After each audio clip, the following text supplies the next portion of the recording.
When people in the autism community talk about masking, what they're typically referring to is the conscious or subconscious suppression of autistic traits, that might be perceived negatively by other people around you.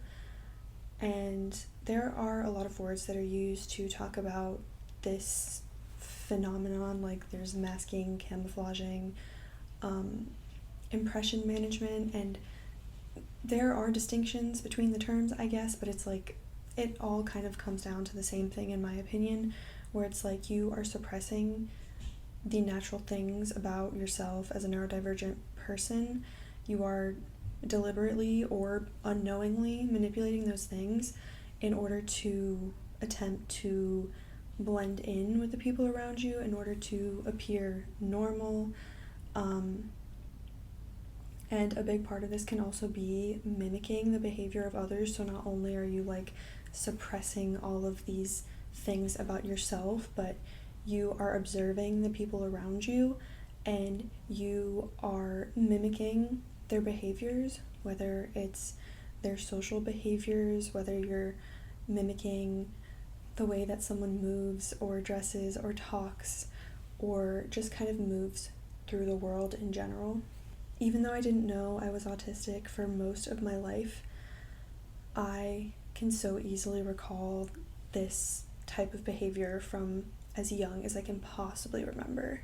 From as far back as I can look, I have always been so observant. I have always been such an observant, hyper-aware person. I am so aware of everything around me. I am so aware of everyone around me.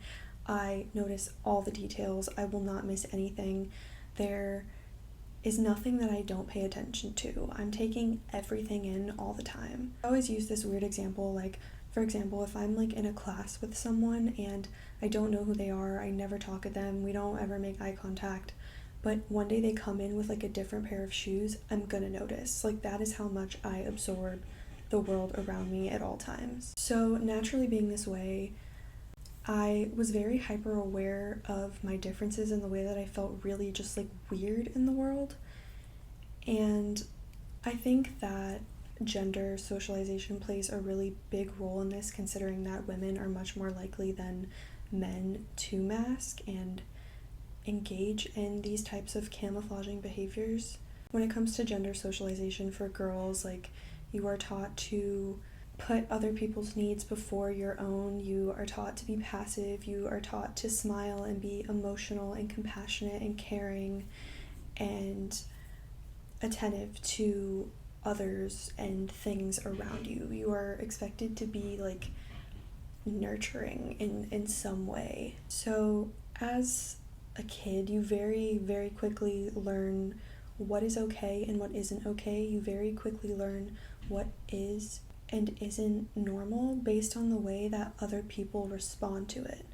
So even though I didn't know I was autistic for a lot of my life, I can look back and see all of the ways that I was still masking these things about myself, and I was still trying to blend in with the people around me. And even though it didn't work, it was this constant thing that I kept up for years and years and years, to the point where I couldn't even feel anything anymore. I didn't even know what me was. I would watch people and I would watch how they interacted with each other and how they spoke to each other and the things that they said.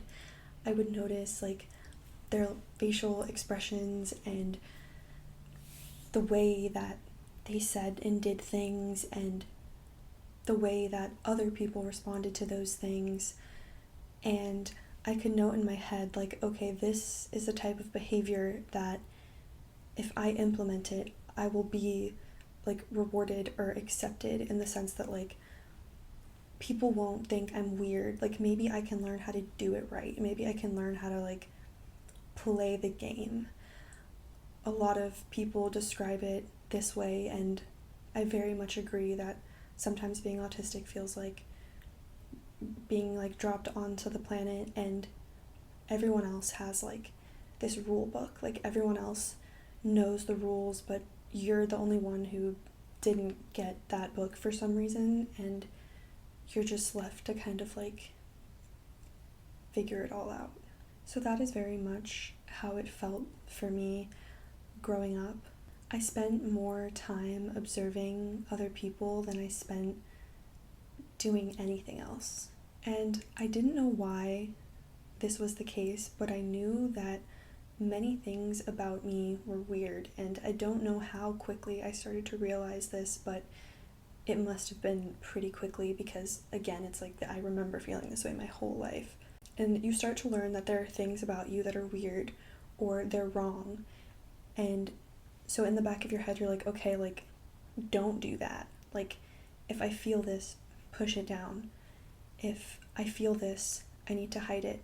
If I want to respond this way, I should actually respond this way. I can't do this, I can't do that. And I will watch the people around me to see what I should be doing. Because there are rules in life and there are rules to everything, but nobody tells you what they are. That's the most frustrating part about the social aspects of autism is like, you know that there are rules. Everyone knows that there are rules, but they're unspoken, and no one will ever speak them. And the only way that you can actually find out what they are is the hard way, by breaking them, which comes with a cost, right? Like, then you are outcasted or ostracized, or you're just like collecting all of this shame and confusion about why you are the way you are and why people respond to it the way they do and why you can't seem to like successfully put on this performance that everyone else is putting on. I didn't know why I felt the way that I felt, but if I had to describe the way that masking makes you feel, it feels like self-betrayal. It feels like you are performing, and I can go out into the world and I can like put on this face, I can put on this performance, and for just a little while it's okay. Just a little while. But the longer I'm around people and the longer I have to keep it up and actually maintain that consistency, the more I die inside. The less I feel I'm able to handle and cope with, the less I feel like I can function, the less I feel like I'm even a person at all. I remember that all I knew was that the only time I could truly be myself was when I came home at the end of the day and finally closed the door, and the only time I could feel all of the things that my mind and my body felt was when no one else was watching, when no one else was around. And the only time I could let out all of my exhaustion and frustration from trying to keep up with this like performance of trying to stop feeling so fucking weird all the time, of trying to figure it out, right? Like trying to just figure it out.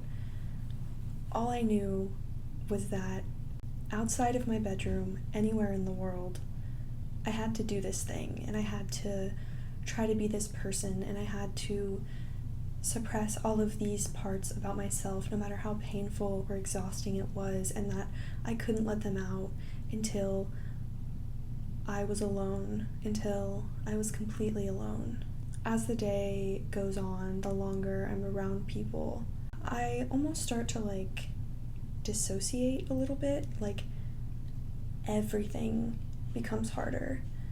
Everything starts to become more difficult, and I start to feel less capable of literally everything. So I don't process information the same way. I start to like lose my ability to focus, to process what's going on around me, to listen to people, to successfully complete a task. I just start to like mentally break down, and everything becomes like foggy. Like everything feels so foggy, and I feel like at literally any given second, like I could just fall apart, but I can't fall apart. I have to keep it all inside, and I have to keep it all inside just until I can get away from the people around me, just until I can finally be alone, whether it's like a bathroom or my car, or once I finally get home. Like, I keep it all inside, but it feels like I could explode at any given second. When you have to be someone that you're not in a way that goes against all of your natural instincts as a human being, it is so painful. You start to feel like you don't know who you are. And for autistic people similar to myself, the reality is that most people don't know that we're autistic, and most people will never know that we're autistic because of masking, partially, but also other factors. You cannot be like visibly impaired when you are putting on this performance and then ultimately breaking down in private. And I think the most ironic part about masking and about living this way is that there's really no winning in this situation, like, at all. I mean, I could never just walk outside and be the person that I am when no one is watching. I wouldn't be able to do anything. I wouldn't get a job. I wouldn't succeed anywhere in life because I would not be conforming to society's expectations for how humans should behave and socialize. Like, I would be so obviously different if I didn't like deliberately like manipulate these things about myself when I'm interacting with other people. So on one hand, it's like you kind of have to do it, and even if you kind of like perform well enough to maybe get a job or do this thing or do that thing, it never works entirely. When it does work, maybe things in your life are looking okay from the outside, but it is so exhausting and so damaging. Not only am I so insanely hyper aware of my surroundings, but also to people's responses to me and my words and my actions. I overanalyze every single thing that is like geared to me in a social interaction. I'm constantly looking at myself from the eyes of another person. I'm constantly looking at myself from like this third person point of view, and not only thinking about my actions and like the way that I'm sitting or the way that I'm talking or whether I'm looking at this person right or whether I'm saying the right thing, but I'm also thinking about them, thinking about me and what that looks like, and I'm also watching this from the outside, like looking at the whole thing just like happening at once. It is like I am analyzing and analyzing and analyzing, and I can't turn it off. Like, I can't stop, because in a way your survival depends on it. For whatever reason, if you cannot be accepted in society, you will die. Maybe it sounds exaggerated, but like, it's not.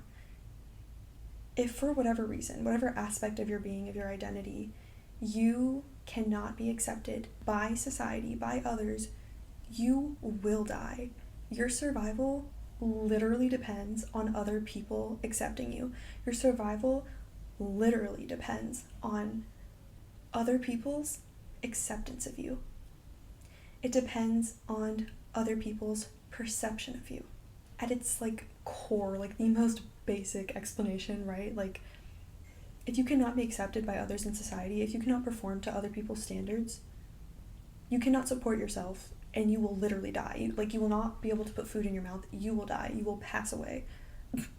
Living this way for as long as I can possibly remember just like naturally existing in this way. I don't think it would ever be possible to actually turn it off. Sometimes I wish that I could, but I can't. Like, being able to see the world in this way is the only way that I might be able to make it. How do we move through the world in a way that actually affirms our existence, in a way that actually lets us feel like we can breathe, like we're not suffocating, like we're not on the brink of absolutely losing it at any given second? How do we do that and also succeed at survival? Like, how do we do both at once? Because if it were as simple as saying, I don't care what other people think, I think we would all do that. I don't care what other people think until my survival depends on it. Then I have to care what other people think. I absolutely have to care. I just wish that we lived in a world that was more inclusive and knowledgeable and affirming towards neurodivergent and disabled people in general.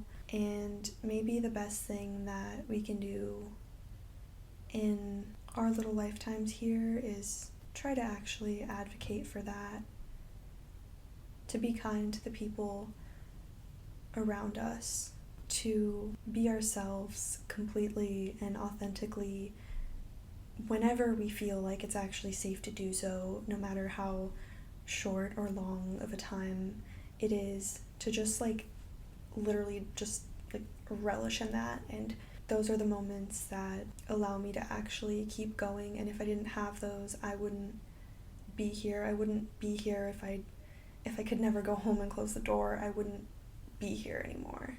As a high masking autistic person, that is survival. Like, if I cannot be alone, I will not be able to keep up this performance that allows me to do things and succeed in the world. It is literally my oxygen, like, and now I know why I felt that way for my whole life, right? Like, I know why I felt like the only time that I could breathe was when I was alone. And even if we can't change the way that the world sees us, and we can't control other people's perceptions or actions or responses to us, we can control how we treat ourselves and the way that we talk to ourselves. And even if you feel like the world doesn't understand you or accept you, or people in your life don't understand you or accept you, you can understand you and you can accept you. I remember like months ago I made a video about autism and feeling misunderstood, and how like over time it genuinely just becomes so like traumatic and exhausting, feeling like no one will ever have the ability to understand you. And I have started to realize that I don't need people to understand me. I don't need them to, because I understand me. If I was not diagnosed, like if I never came to know this information, I don't know if I would be here anymore. I don't think that I would. If I never came to know this huge thing about myself, I would be a statistic right now. And I feel so strongly about that. I just know, I know that I would not have made it that far. Pretty dark, but to me it matters, and it probably matters to at least one other human somewhere out there. So